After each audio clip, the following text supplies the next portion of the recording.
তোমাকে আমার ভারী ভালো লেগেছে। হ্যাঁ গো, তুমি কি এখানে থাকবে কয়েকদিন এখন?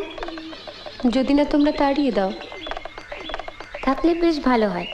বইয়ের আলমারির কোনো ইংরেজি বই আমি পড়তে পারি না, তুমি থাকলে অন্তত পড়ে শোনাতে পারো।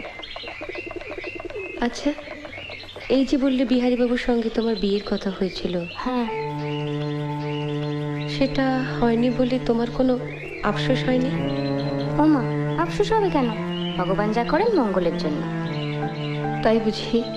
এই যে বছর না ঘুরতেই বিধবা হলাম, সেটাও মঙ্গলের জন্য? সত্যি। কেন যে অত ইংরেজি পড়তে গেলে তুমি?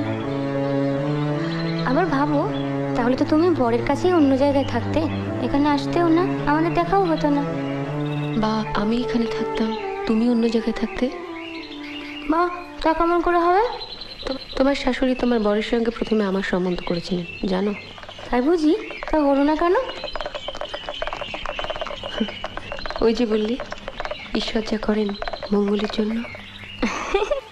ভেবেছিলাম বলবো চলো আমরা সই পাতাই, এখন দেখছি সতীর পাতাতে হবে।